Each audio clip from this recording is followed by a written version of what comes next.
Alhamdulillah, kita rafa'kan puji dan syukur setinggi-tingginya kehadrat Allah Subhanahu wa taala di atas segala rahmat dan nikmat yang dikurniakan. Pada malam ini kita masih lagi diberikan peluang dan diberikan kesihatan, diberikan keafiatan, diberikan kehidupan dan petunjuk daripada Allah Subhanahu wa taala untuk dapat bersama-sama kita menunaikan ibadah solat fardu maghrib berjemaah pada malam ini. Di samping kita diberikan peluang untuk dapat kita duduk beriktikaf di antara solat maghrib dan solat isya, di samping kita meraih pahala menunggu waktu solat, dan kemudiannya peluang untuk dapat kita mengecapi salah satu daripada ganjaran untuk kita dapat duduk di dalam majlis ilmu pada malam ini yang disifatkan sebagai salah satu daripada taman syurga yang Allah pinjamkan ke dunia ini.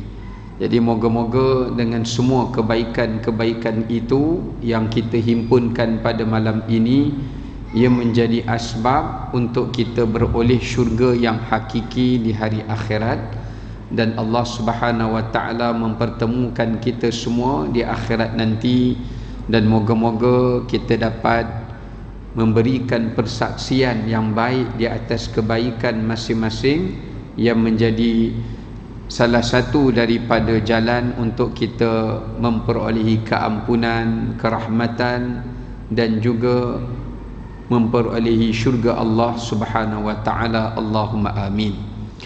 Tuan-tuan muslimin muslimat, mukminin mukminat yang dirahmati oleh Allah, insya-Allah jika tidak ada halangan dan diizinkan oleh Allah, pada hari Khamis ini menjelang Khamis yang mendatang ini, insya-Allah kita akan memulakan ibadah kita di dalam bulan Ramadan bagi 1444 Hijrah. Kalau kita tengok balik tuan-tuan, kita buat satu muhasabah dan renungan, ya, kita recheck balik, ini Ramadan yang keberapa Allah bagi peluang dekat kita. Cuba tuan-tuan kira balik daripada umur kita baligh dulu, tolak 15 tahun, bermula daripada umur 15 tahun sampai kepada usia kita pada malam ini, dah berapa tahun dah hidup kita.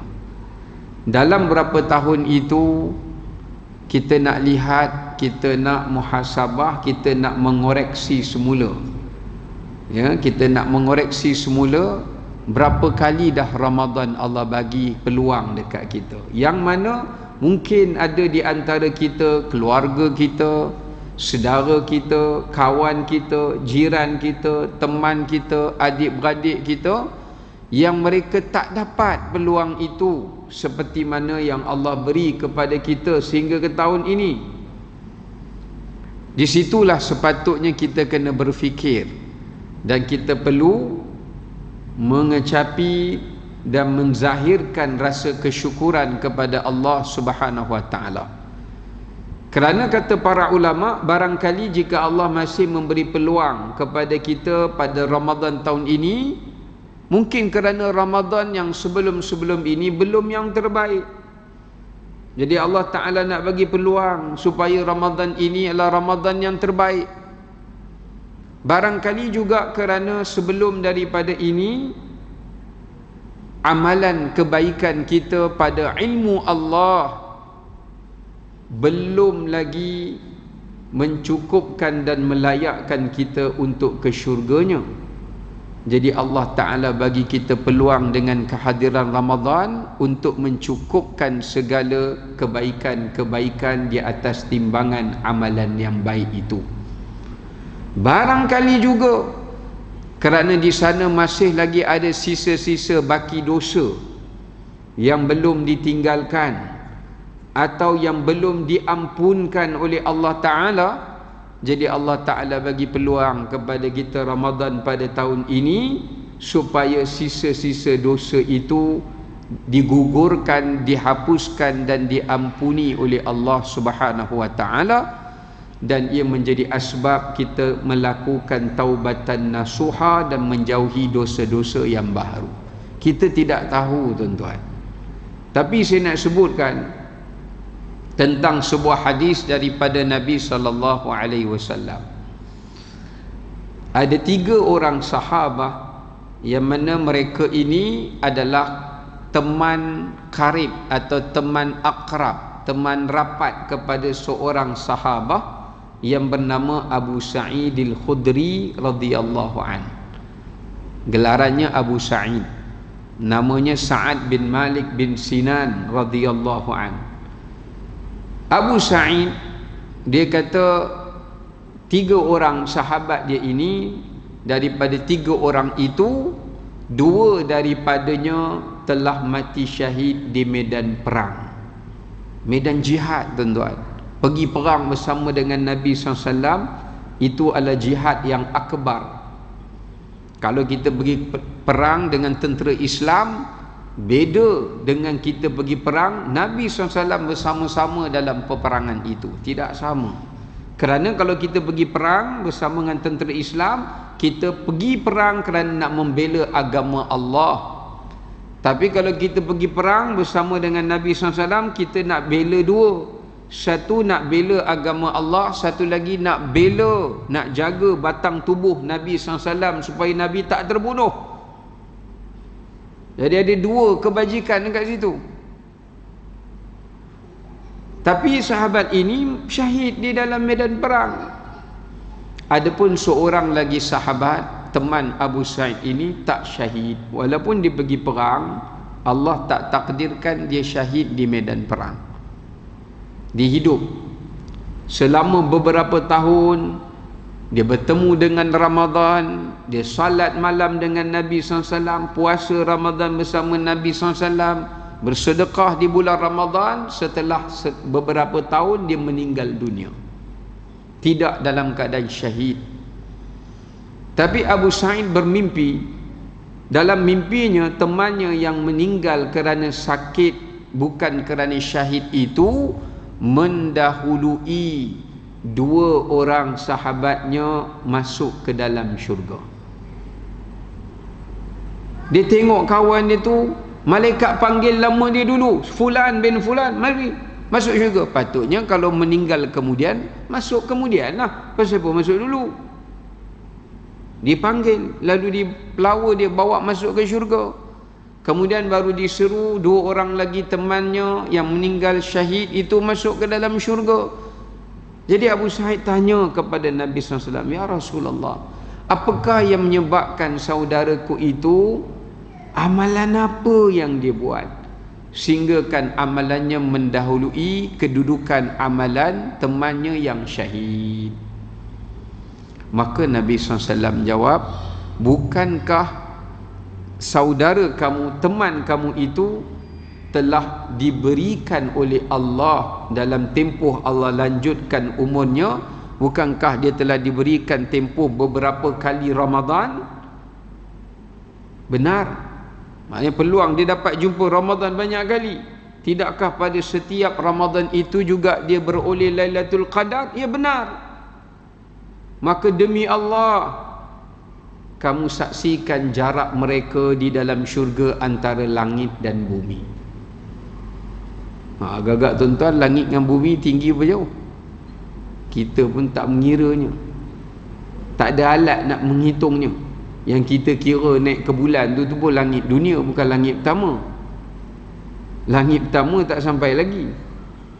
Jadi kita pun tak ada alat pengukur untuk mengukur ketinggian itu. Jadi tuan-tuan rahmati oleh Allah, dalam sepanjang tempoh hayat yang Allah Ta'ala beri kepada kita itu, agak-agaknya berapa dah Lailatul Qadar yang tuan-tuan dah dapat, yang tuan-tuan dah kumpul? Kita kan kalau kat dunia kan, kita sibuklah kumpul, target kita pencen duit berapa banyak, rumah berapa banyak, kereta berapa ketul, ketul pula ya, berapa biji. Maknanya kita ada target. Itu yang difikirkan oleh manusia. Tetapi pernah tak kita terfikir dalam sepanjang peluang yang Allah Ta'ala berikan itu, Ramadan kita yang lepas-lepas, berapa hari yang Tuhan terima. Semayang tarawih kita, qiyam kita, berapa banyak yang Allah Ta'ala ganjarkan, berapa banyak itu qadar yang kita dah dapat. Ini semua memerlukan kepada muhasabah, supaya kedatangan Ramadan yang mendatang ini kita akan jadikan ia sebagai Ramadan yang paling terbaik. Kerana yang pastinya Ramadan itu akan datang lagi, kita je yang tak pasti akan datang. Tahun depan insya-Allah Ramadan akan sentiasa ada, cuma kita lah belum tentu ada. Kerana kita melihat ada juga sahabat-sahabat kita, kenalan-kenalan kita yang juga telah pergi meninggalkan dunia, yang mana mereka tak diberikan peluang untuk Ramadan yang baharu ini. Baik, tuan-tuan yang dikasihi rahmati oleh Allah, itu baru mukadimah. Kita dijangka pukul 10 habis. Boleh? Boleh tuan-tuan? Yang kata boleh, duduklah, saya nak balik. Ya, baik. Tuan-tuan yang dikasihi rahmati oleh Allah, kalau kita lihat Ramadan ini, ulama memperumpamakan ia sebagai tetamu Allah. Ya, para ulama memberikan gambaran yang Ramadan ini adalah seperti tetamu Allah, yang merupakan perwakilan perutusan Allah yang Allah hantarkan kepada kita selama 30 hari Ramadan. Kita sebagai tuan rumah, Allah Ta'ala nak melihat macam mana kita melayani tetamu Allah ini. Apakah dengan ada nilai adabnya, persediaannya, bekalannya, atau tak ada apa-apa persediaan. Macam tetamu dah bagi tahu awal dah nak datang, tiba-tiba hari dia datang, kita tak ada apa persediaan. Malangnya tuan rumah yang macam ini, ya, dipanggil sebagai bi'sal mudhif, iaitu tuan rumah pelayan tetamu yang paling celaka. Kerana kita tahu Ramadan akan datang bila, tapi kita tidak membuat apa-apa persediaan. Walhal tetamu ini tidak datang dengan tangan yang kosong. Bila dia tetamu Allah, dia pasti membawa ganjaran-ganjaran yang tidak boleh diberikan oleh mana-mana sang raja di atas muka bumi ini. Tidak ada. Ya, maka disebabkan kerana itu, perlulah di sana adanya nilai-nilai adab, perlunya adanya bekal-bekal yang perlu untuk kita siap-siagakan, supaya kalaupun kita dapat melayan tetamu itu pun, biarlah layanan kita pada tetamu itu layanan yang istimewa, janganlah lebih kurang. Ada orang buat bekalan tapi layanannya lebih kurang, jadi malang dia. Kita nak berikan layanan yang terbaik. Baik, tuan-tuan rahmati Allah, yang pertama, adab para ulama nak menyambut Ramadan adalah dengan merindui Ramadan itu. Syauq, mereka sangat rindu. Bagaimana mereka tidak rindu? Kerana dalam bulan Ramadan Allah Subhanahu wa Ta'ala sangat pemurah, yang mana mereka tidak akan dapat sifat pemurah Allah itu di bulan yang lain. Dan mereka sangat dekat dengan Allah Ta'ala, dan tak banyak gangguan yang menjarakkan dan memisahkan mereka dengan Allah. Lepas tu tuan-tuan tengok bulan Ramadan ni, malam dia meriah, ya. Walaupun kita tak nafikan ada juga benda-benda yang mengarut tu, ada juga.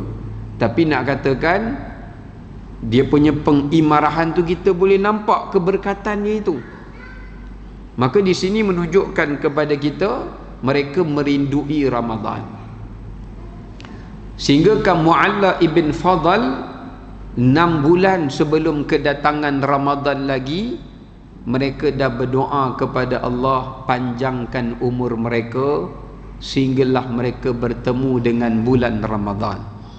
6 bulan sebelum datang Ramadan, daripada bulan Rabiul Awal, mereka sudah berdoa, Allahumma sallimna li Ramadan wa sallim Ramadana lana wa tasallamhu minna mutaqabbala. Ya Allah, ya Tuhan kami, sampaikanlah kami ke dalam bulan Ramadan dalam keadaan yang sejahtera. Ya. Kemudian kau jadikanlah segala kebaikan-kebaikan ganjaran yang ada dalam Ramadan itu kami memperolehinya. Dan kau jadikanlah Ramadan yang kami tinggalkan, yang telah berlepas, yang telah berlalu itu sebagai Ramadan yang diterima. Maknanya mereka minta yang tu. Bila dah masuk bulan Rejab, mereka lebih lagi bertambah rindu. Sebab kekasih ni bila pisah lama, dia macam kekasih lah. Tuan-tuan kalau tak jumpa isteri, jumpa isteri setahun sekali, tak rindu ke? Oi, sepupu saya kerja kapten kapal, 6 bulan duduk atas kapal tak jumpa isteri. Dia tengok ikan dolphin pun nampak isteri dia. Duduk terbayang isteri dia. 6 bulan tu lama tu. Ni kita setahun tak jumpa Ramadan. Bukan 6 bulan, bukan separuh tahun, setahun. Jadi kalau kita benar-benar nak tahu macam mana nilai Ramadan tu dalam jiwa kita, kita tengok sejauh mana kerinduan kita kepada Ramadan itu. Jadi antara mereka nak menzahirkan kerinduan mereka, mereka berdoa kepada Allah. Antara yang disebutkan oleh para ulama bahawasanya mereka berdoa untuk memasuki dalam bulan Ramadan itu dengan beberapa perkara. Ini disebutkan oleh Syekh Tariq As-Suwaidan. Beliau mengatakan yang pertama, para ulama berdoa agar Allah SWT memberikan kepada mereka keimanan. Maksudnya masuk dalam bulan Ramadan ini dalam keadaan iman yang sejahtera, tak melakukan syirik, tidak kufur, tidak munafik. Maknanya masuk tu dalam keadaan iman yang bersih, iman yang suci, akidah yang betul. Kalau masuk Ramadan akidah tak betul, tak guna masuk Ramadan. Pasal akidah pun dah salah. Jadi mereka perkemaskan iman, perkemaskan akidah mereka kepada Allah Ta'ala. Kerana nak pastikan supaya mereka tak jadi golongan yang muflis Ramadan. Yang kedua, mereka minta kepada Allah agar Allah mengurniakan pada mereka taufik dan hidayah. Sebab tuan-tuan, kita nak menghidupkan hari-hari dalam Ramadan ni, kita tak mampu hidupkan dengan kudrat kita. Kalau bukan Allah yang memberikan hidayah dan petunjuk.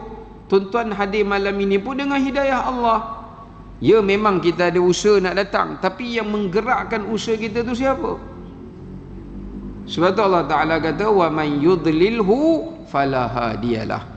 Siapa yang aku sesatkan dia, aku tak bagi hidayah pada dia, dia tak ada siapa yang boleh bagi petunjuk pada dia. Sebab itu masa bulan Ramadan yang lalu, pukul 3 pagi saya bangun nak pergi hadir jemputan qiyam. 3 pagi, 3:30 tu saya tengok orang mengempit kat jalan raya. Saya terpinga-pinga bagaimana Allah bagi satu insan, mereka boleh bangun qiyam di malam hari, tapi mereka tak jadikan qiyam itu untuk solat. Ada orang tuan-tuan, Allah bagi dia sepanjang siang Ramadan, dia buat bisnes, dia dapat duit online dan sebagainya, tapi Allah tak jadikan waktu siang dia tu untuk dia baca Quran. Dia duduk sibuk main TikTok, update WhatsApp, balas WhatsApp. Kalau balas benda-benda baik tu tak ada masalah. Ini duk tengok orang punya statusnya, apa orang share, tengok pula kadang-kadang benda yang tak baik. Jadi ini orang yang tak dapat hidayah. Allah tak bagi petunjuk kepada dia supaya dia dapat hidupkan Ramadan itu. Sebab tu yang kedua, mintalah ya Allah, berilah hidayah dan petunjuk kepada aku sepanjang Ramadan nanti. Janganlah engkau tarik petunjuk itu daripada kami atau taufik itu daripada kami. Jadi minta. Ya, minta pada Allah Ta'ala. Ya. Kemudian yang ketiga, memohon kepada Allah Subhanahu Wa Ta'ala agar Allah mengurniakan kepada kita afiat. Afiat. Dia tak guna kalau kita masuk bulan Ramadan, kita masuk tu macam-macam halangan yang menghalang kita untuk kita menghidupkan Ramadan. Tak guna juga. Dah masuk sakit pula. Allah Ustaz, baru satu Ramadan dah terlantar kat hospital, macam mana saya nak puasa? Puasa tak boleh, kena qada balik. Walaupun dapatlah pahala tu, tapi dia tak dapatlah peluang nak mengimarahkan Ramadan tu. Jadi minta, ya Allah, afiatkanlah aku di sepanjang Ramadan nanti. Maknanya Allah bagi kita masa kita tak diganggu, kesihatan kita baik, tak ada halangan-halangan, kekangan-kekangan yang mengganggu jadual ataupun kita punya pengurusan ibadah yang telah kita susun dalam bulan Ramadan ni, tak ada. So kita minta pada Allah Subhanahu Wa Ta'ala keafiatan itu. Ya. Baik. Kemudian yang keempat, kita mohon kepada Allah Subhanahu Wa Ta'ala agar Allah mengurniakan pada kita keikhlasan. Ya, keikhlasan di sepanjang bulan Ramadan. Ya, supaya daripada hari pertama kita beribadah sampailah hari yang terakhir kita beribadah itu dalam keadaan ikhlas. Sebab kadang-kadang nawaitu kita tu terganggu. Hati kita tu kadang-kadang dia boleh beralih tujuan dia. Ya, misalnya saya ada pengalaman dulu mengajar, membimbing grup tadarus. Adalah banyak grup, setiap grup tadarus ada pembimbing dia, adalah pembimbing masing-masing. Yang grup saya ni habis lambat, yang lain tu semua dah khatam dah. Jadi grup yang saya ni, diorang dah jadi tak senang duduk. Dia kata, Ustaz, tinggal kita 2 grup je, yang lain semua dah khatam. Sebab Ustaz sikit-sikit tegur, sikit-sikit tegur, bila kita nak khatam? Saya tanya balik, kamu nak khatam Quran ni sebab tengok orang ke? Apa tujuan kamu baca Quran ni? Kamu nak belajar membaca, memperbetulkan bacaan, atau kamu nak mengejar, nak membanding-bandingkan siapa khatam dulu, siapa tak khatam kemudian? Kita memang nak khatam, dan kita akan khatam insya-Allah, tapi tak payah banding-banding. Yang kita lebih takut hanya membaca Quran kerana ada tadarus. Tak ada tadarus tak baca. Jadi di mana keikhlasan? Ya, di mana keikhlasan kita? Ya, jadi disebabkan kan itu, tak kiralah dalam bentuk kita membuat sumbangan, berbuka, more dan sahur, ya, dan seumpama dengannya, kita mohon agar Allah menganugerahkan pada kita keikhlasan. Ya, sebab kadang-kadang kita nak semayang 8 lepas tu balik, tengok kawan kita, tak nampak kau semalam? Ada, kau semayang mesti 8 kan? Esok kita semayang 20, pasal takut nanti kawan tanya lagi. Jadi kita mintalah keikhlasan tu. Ya, lagipun kita nak boleh semayang 20 ni Ramadan je tuan-tuan, hari lain tak ada dah kita nak buat kan. Peluang tu bukannya selalu, setahun sekali. Ya. Baik, melainkan kalau kita ada keuzuran dan sebagainya lah. Ya. Baik, minta kepada Allah Ta'ala ikhlaskan amalan kita di sepanjang Ramadan. Dan yang terakhir yang mereka minta, mereka suruh akan kita berdoa kepada Allah agar Allah membantu kita, mengurniakan kepada kita supaya kita beristiqamah di dalam bulan Ramadan. Sebab tu selalulah melazimi membaca doa, Allahumma a'inni alal qiyam, ala siyam wal qiyam wa qiraatil Quran. Ada 4 perkara ulama ajar kita, doa-doa ulama dulu. Allahumma a'inni ala siyam wal qiyam wa bi qiraatil Quran wa hifdzil lisan. 4 benda. Banyaklah sebenarnya amalan tu, tapi 4 benda ni paling asas kena jaga. Ya Allah, kau tolonglah aku ya Allah, supaya aku dapat jaga puasa ni seperti puasa yang kau suruh, bukan puasa yang manusia buat, puasa yang Tuhan suruh, yang Tuhan perintahkan.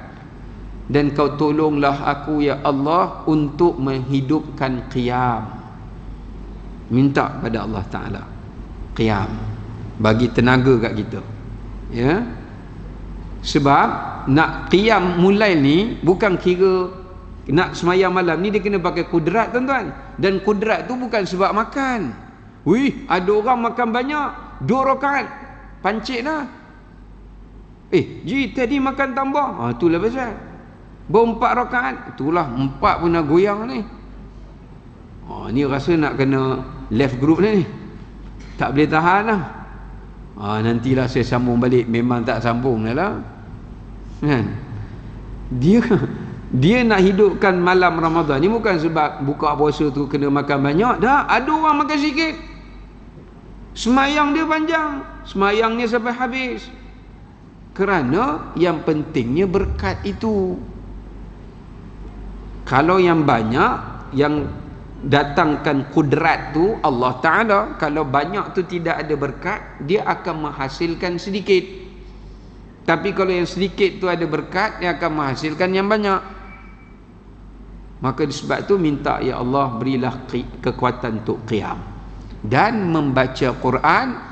Yang nombor 4 ni dia punya penutup, wa hifzil lisan, dan menjaga lidah, ya. Sebab ialah mata, tangan, kaki semua pun kita kena jaga, tetapi lidah ini lebih pantas berbanding pandangan, berbanding pendengaran, kerana dia lebih banyak akan merosakkan ibadah kita daripada anggota-anggota yang lain, ya. Jadi sebab tu jaga lidah supaya kita banyak zikir, ya, banyak bercakap benda yang baik, baca Quran dan seumpama dengannya. Baik. Kemudian tuan-tuan dirahmati oleh Allah SWT, antara adab yang lain selain daripada itu, ni kita nak isyak ni, panjang kita ni, iaitu bersyukur. Antara adabnya adalah bersyukur. Sebab Ramadan juga salah satu nikmat. Imam Nawawi mengatakan apabila nikmat itu diperbaharui, sebab Ramadan ni kita dapat setahun sekali, jadi ni dah dapat pula datang balik ni, jadi nikmat, maka kita kena menzahirkan kesyukuran di atas kedatangan Ramadan. Sebab tu sebahagian ulama bila nak masuk Ramadan, mereka melakukan salat sunat syukur, sebab Allah Ta'ala bagi mereka peluang bertemu dengan Ramadan. Atau sekurang-kurangnya ucaplah perkataan Alhamdulillah, sekurang-kurangnya. Ini apa dia cakap kan? Yang dia cakap Alhamdulillah masa akhir Ramadan, Alhamdulillah raya awal tahun ni. Kalau Syawal dia Inna Lillah, kalau raya Alhamdulillah. Dia jadi terbalik pula, ya. Dia dah ke situ pula, ya. Jadi menzahirkan kesyukuran. Ada sebahagian mereka, Sulaiman bin Al-Yasar, tabi'in dulu, kalau nak masuk Ramadan dia panggil 500 orang miskin, dia bagi makan. Orang tanya pasal apa ni?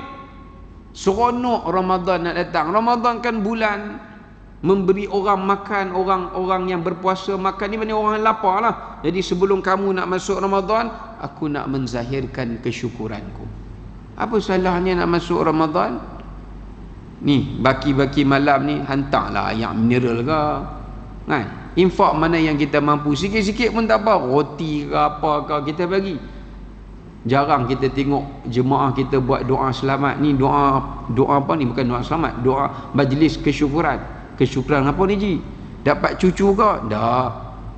Rumah baru ke? Masuk rumah baru ke? Tak. Nampak orang rumah baru? Itu jangan. Habis tu kenapa? Ni Ramadan nak masuk, jadi saya nak bersyukur pada Allah. Umur saya pun dah 70, Allah bagi lagi saya peluang Ramadan. appreciate, menunjukkan kesyukuran itu, ya. Paling kurang pun sujud syukur, ya, sujud syukur. Ini yang kedua. Yang ketiga iaitu menunjukkan kegembiraan, al-farhu, dan juga tahniah, tahanni.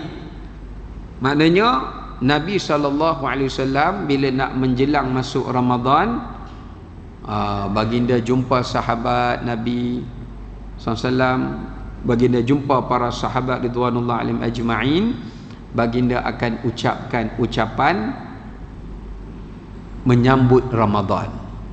Jadi kita pun kena buat ni, nak masuk Ramadan ni, jumpa selamat menyambut Ramadan, selamat menjalani ibadah, selamat berpuasa, selamat doa. Itu juga doa, ya. Tapi yang orang kita tak tinggal selamat hari raya. Tu dia tak tinggal, tu. Tu kalau tinggal kita tak raya. Tapi kalau selamat beribadah Ramadan, selamat berpuasa, ada orang sebut tapi tak ramai lah. Sebab bagaimana tak bergembira? Allah kata dalam Quran, qul bi fadlillahi wa bi rahmatihi fabidzalika falyafrahu. Katakanlah wahai Muhammad, dengan kurniaan Allah Ta'ala dan rahmatnya, maka bergembiralah. Bukankah Ramadan kurniaan? Bukankah Ramadan juga pada bahagiannya itu, pada sisinya itu ada rahmat Allah? Falyafrahu, bergembira. Sebab bulan ni Allah nak ampunkan kamu, Allah nak merahmati kamu, nak bagi kamu masuk syurga, nak membebaskan kamu daripada api neraka. Bagaimana orang beriman tak bergembira? Sudah pastilah mereka bergembira, ya. Sebahagian mereka pergi ke pasar-pasar, pergi kat tempat orang lalai ni. Nafi', anak murid pada Ibnu Umar, dia pergi kat pasar. Ni Ramadan nak mai dah, hampa dah buat apa ni? Jom kita ajar orang. Kita tak berani lah buat macam tu kan. Nak pergi dekat apa, mana mall ke apa ke, ni Ramadan nak datang, ya. Kita sama-sama i'tikaf. Maknanya mereka ingatkan, tazkir, ingatkan. Ni nak masuk Ramadan ni, kita dah kena susun plan, peringatan-peringatan yang boleh kita tausiah, wasiat yang boleh kita susun untuk peringatkan masyarakat supaya mereka buat amalan-amalan ini, hidupkan amalan-amalan ini, dan jauhi amalan-amalan ini, supaya mereka ada persediaan hendak menyambut Ramadan. Tidaklah mereka masuk dalam Ramadan itu seperti kata Imam Ghazali, orang yang buta. Orang buta yang kehilangan tongkat. Dia masuk dalam Ramadan, dia buta, tongkat pun tak ada untuk menuntun dia supaya dia selamat dalam perjalanannya, tak ada. Jadi dia keluar tu pun, dia pun tak tahu kat mana dia masuk, kat mana dia keluar. Mungkin dia duduk pusing-pusing di situ saja. Maka di sini juga termasuk daripada adab untuk kita menyambut kedatangan Ramadan. Antara lain adab dalam kita nak menyambut bulan Ramadan juga, iaitu bertaubat, ya, al-iqla'u 'anil ma'siyah wat taubatu wal inabatu ila Allah, iaitu kita tinggalkan segala dosa dan kita bersungguh-sungguh bertaubat dan kembali kepada Allah SWT. Jadi sebab ulama-ulama silam bila nak menjelang masuk Ramadan, mereka akan melazimi solat-solat sunat taubah. Bukannya semata-mata buat solat sunat taubah tu dalam bulan Ramadan sahaja, tetapi sebelum mereka memasuki, menjejakkan kaki mereka masuk ke dalam bulan Ramadan itu, mereka melazimi akan solat taubah. Di samping itu memperbanyakkan istighfar, ya, memperbanyakkan istighfar, ya. Mereka melazimi sayyidul istighfar ataupun istighfar yang boleh kita bacakan astaghfirullah innahu kana tawwabar rahima atau astaghfirullah wa atubu ilaih. Apa-apa saja lafaz istighfar kita boleh baca, dan kita perbanyakkan lafaz-lafaz itu sebelum kita nak masuk ke bulan keampunan, supaya kita masuk di dalam bulan Ramadan ini dalam keadaan kita tidak membawa beban. Sebab dosa ni beban. Allah kata dalam Quran, wala yahmilunna auzarahum, mereka akan memikul dosa-dosa mereka. Setengah ayat Quran Allah sebut athqalahum ma'a athqalihim, mereka kena bawa beban mereka, beban orang-orang lain, dosa yang dia menjadi penyebab tu. Jadi disebabkan kerana itu nak masuk Ramadan ada beberapa dosa kita kena beres. Pertama, dosa dengan Allah, dosa dengan Allah Ta'ala. Dimulai dengan dosa yang besar, kemudian dosa yang kecil. Sebab bulan Ramadan selalu guru-guru kita cerita pahala digandakan, tapi dosa juga digandakan. Sebab tu ada hadis Nabi sebut, siapa tak puasa sehari Ramadan dengan sengaja tanpa keuzuran, kalau dia ganti balik sehari itu dengan berpuasa setahun, Allah tak terima. Bayangkan kalau kita tinggal sehari sengaja tak puasa Ramadan, tak ada apa-apa alasan, kita puasa 360 hari nak ganti sehari itu pun Allah tolak. Maknanya digandakan. Sebab tu orang yang bersetubuh dengan isterinya Ramadan kena kafarah 2 bulan betul-betul kena puasa. Tuan-tuan bayanglah dia punya beban dosa dia tu. Kita buat satu dosa macam 2 bulan punya dosa. Itu bukan sikit-sikit dia punya bebanan. Gandaan dia terlalu besar. Dah masuk? Dah. Kita ulang. Selalu dia bunyi. Baik. Muslimin muslimat yang dirahmati oleh Allah Subhanahu Wa Taala. Jadi di antara daripada bentuk persediaan yang boleh kita buat adalah taubat. Yang pertama, kita memohon keampunan dosa kepada Allah Ta'ala. Ya, sama ada dosa yang besar, demikian juga dosa yang kecil. Seperti mana dalam Ramadan satu amalan wajib digandakan 70, digandakan 70 pahala, amalan yang sunat digandakan seperti pahala yang wajib, dan pahala yang wajib digandakan 70 kali ganda.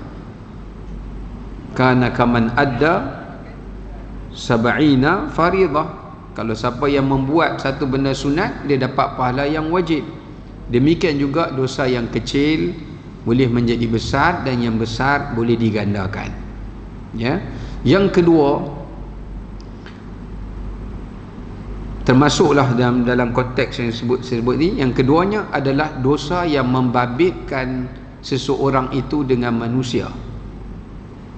Ya, dosa yang membabitkan antara sesama manusia. Yang ni pun perlu dibereskan, ya, perlu diselesaikan. Sebab itu bila nak menjelang masuk bulan Ramadan ini, kita jauhi daripada menjadi golongan-golongan yang tidak diterima amalannya. Tidak diterima amalannya.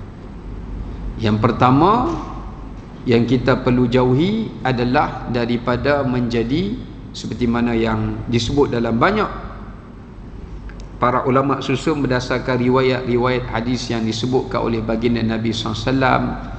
Umpama contohnya orang yang makan daripada hasil yang haram. Jadi semua aktiviti haram, penghasilan, pendapatan, unsur hasil daripada yang syubuhat, yang ni kita tinggal.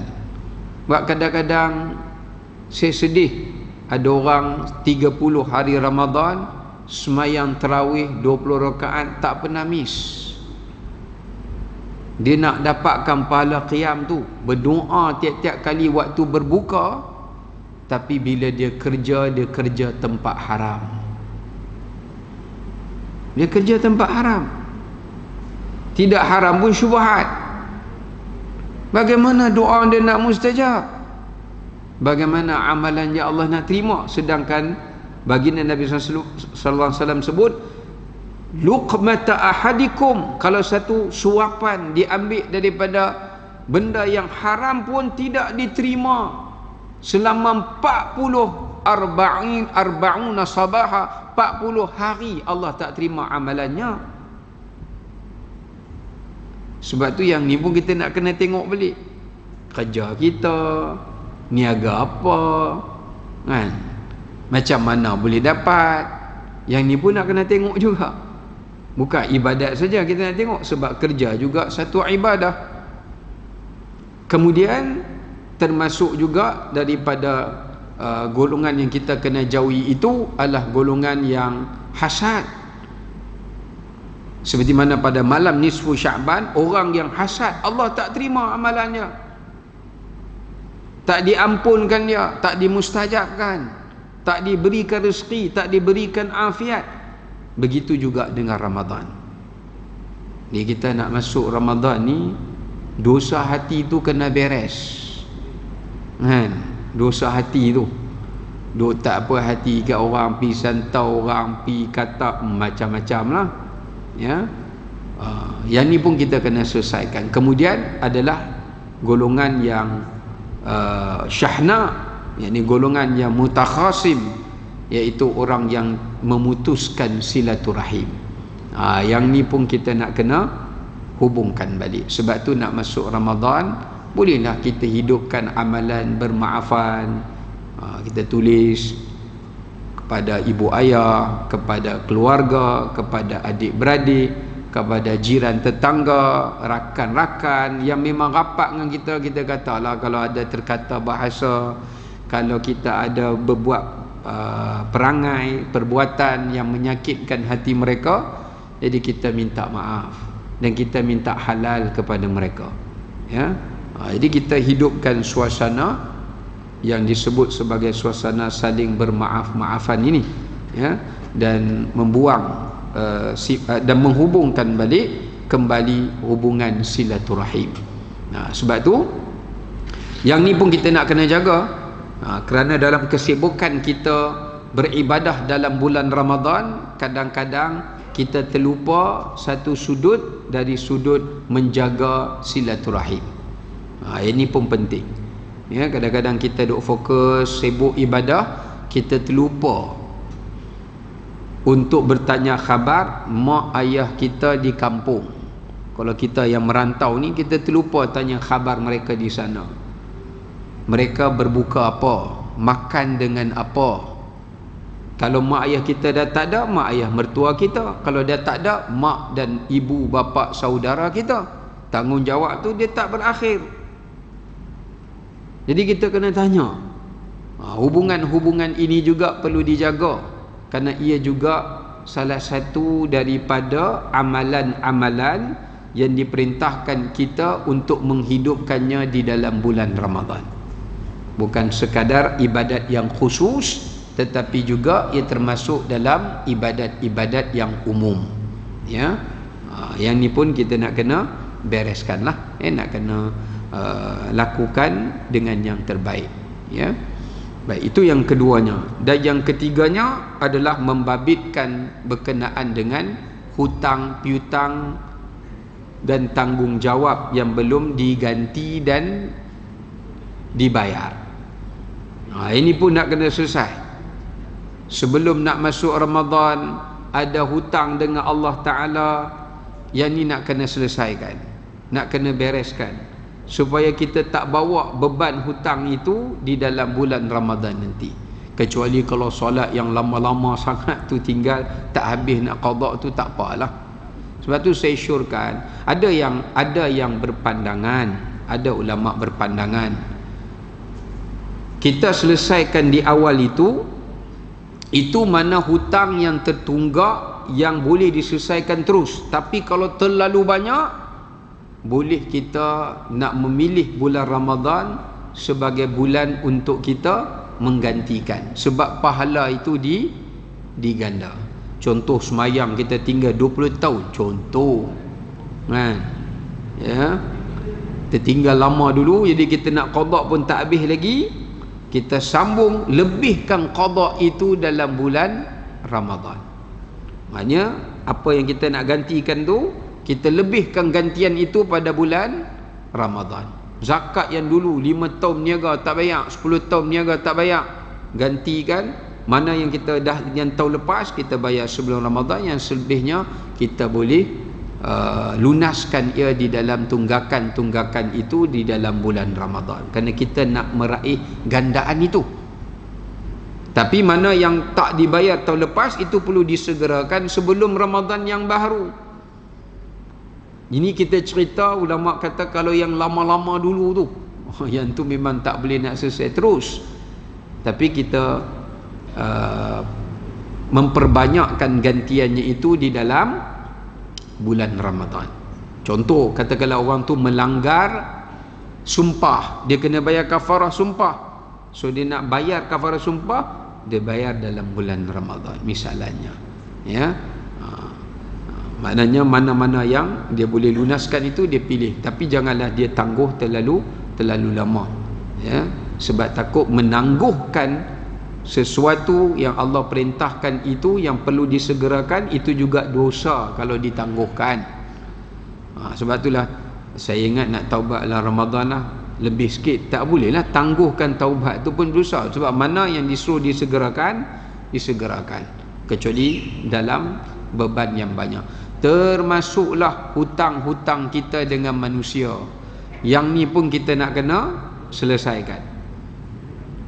Ada orang masuk bulan Ramadan buat ibadat, tapi hutang orang dia tak bayar.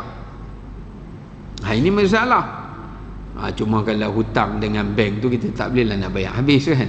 Yang tu hutang yang ada kontrak. Ini hutang yang kita boleh lamsam terus. Tapi ada sebagai orang dia ambil benda itu tidak peduli, ataupun hutang tanggungjawab macam harta pusaka yang tak diserahkan lagi, yang kita duk pegang lagi duit orang, harta amanah yang diberikan pada kita, kita tak serahkan lagi misalan contohnya, ataupun nafkah yang tidak diinfakkan lagi, yang tak diberikan lagi. Ini semua kena dibereskan. Kalau dibawa benda itu ke dalam bulan Ramadan, maka ia akan digandakan dosa dia. Jadi sebab itu benda-benda ini semua kita kena selesaikan sebelum menjelang kedatangan Ramadan sebagai memuliakan bulan itu. Ya. Kemudian tuan-tuan dirahmati oleh Allah Subhanahu Wa Taala, antara persediaan yang terakhir yang boleh saya sebut kat sini kerana masa kita yang terhad adalah persediaan dari sudut bekalan ilmu. Kerana kalau tanpa ilmu, dikhawatiri amalan dalam bulan Ramadan kita pun ditakuti bekalan amalan kita dalam bulan Ramadan itu tidak menjadi amalan yang terbaik, atau boleh juga menjadi amalan yang ditolak. Sebab itu nak masuk bulan Ramadan ni, saya syorkanlah, kalau ikutkan banyaklah contoh ulama-ulama silam sebelum nak masuk Ramadan, mereka dah puasa 3 bulan sebelum, 2 bulan sebelum. Mereka dah khatam pun Quran dalam bulan Syakban sebelum nak masuk Ramadan. Sebab apa? Mereka nak biasakan,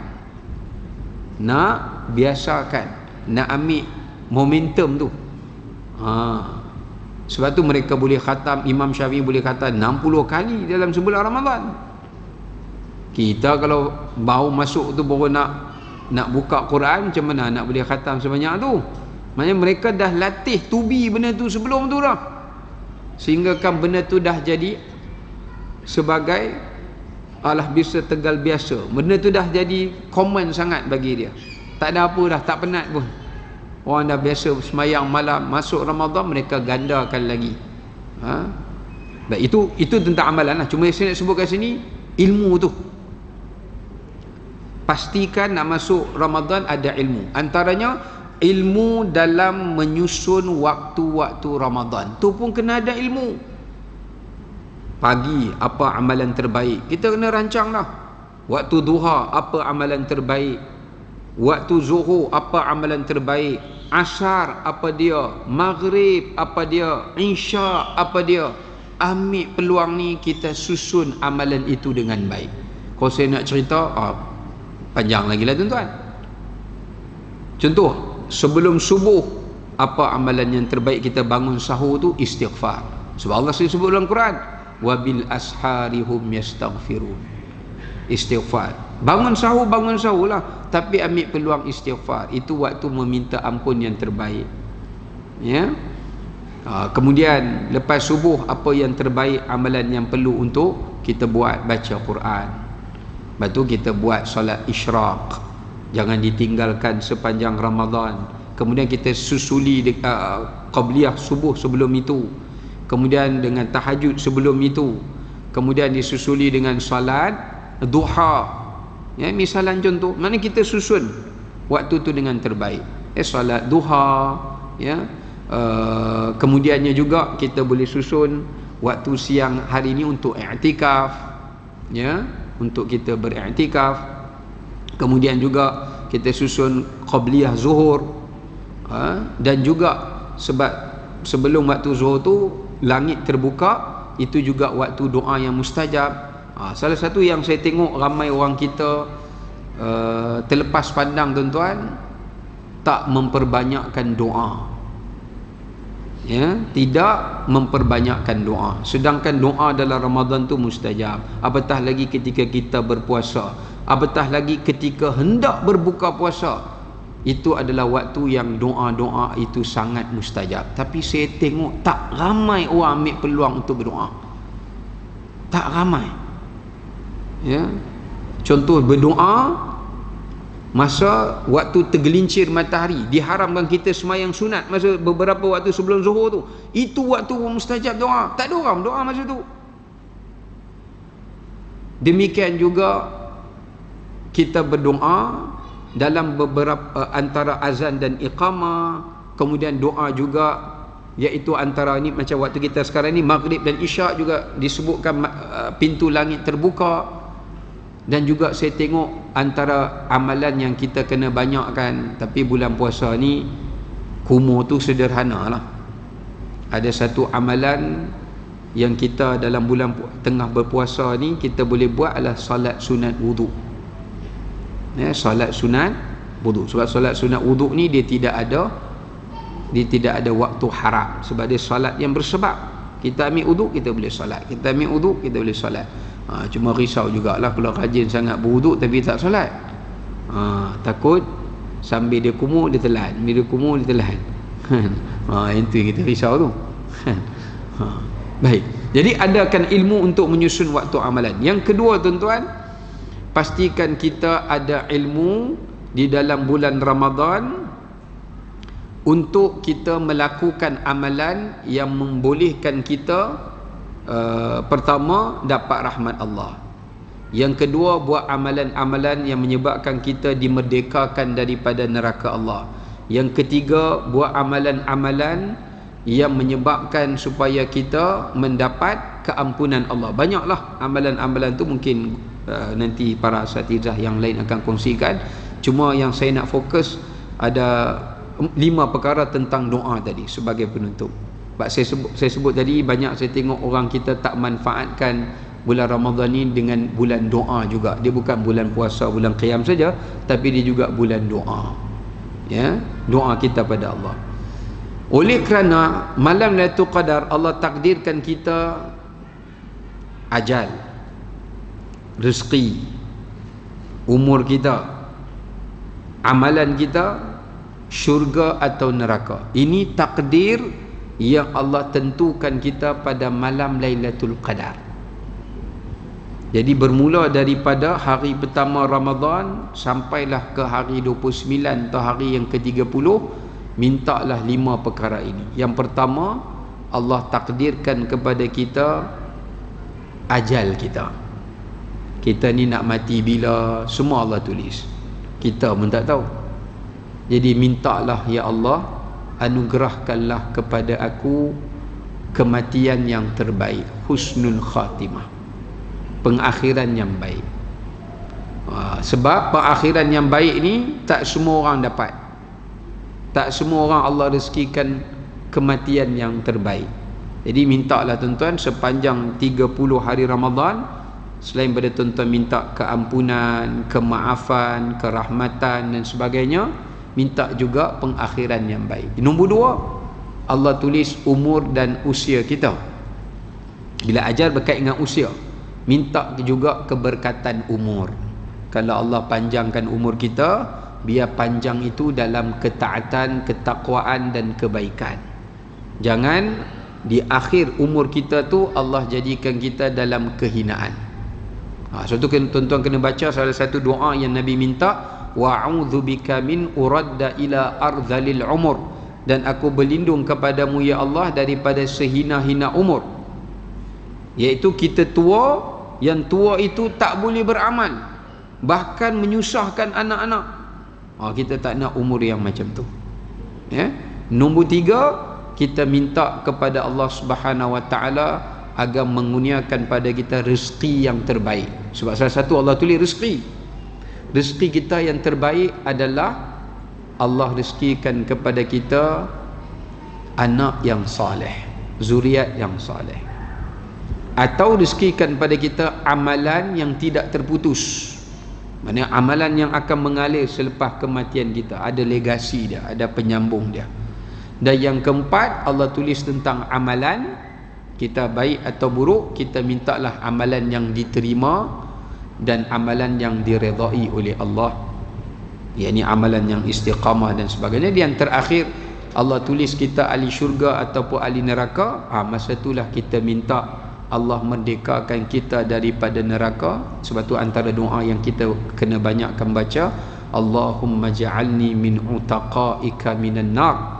Ya Allah, kau jadikanlah aku termasuk sebahagian orang yang kau merdekakan daripada api neraka. Atau Allahumma a'tiq raqabati minan nar. Ya Allah, kau merdekakan aku daripada api neraka. Dan yang terakhir, minta ya Allah, kau masukkanlah aku ke dalam syurgamu dengan keredaanmu, ya. Jadi ini antara beberapa doa yang mungkin kita boleh isikan sebagai pengisian kita dalam sepanjang Ramadan nanti, insya-Allah. Wallahu taala alam bisawab. Assalamualaikum warahmatullahi wabarakatuh.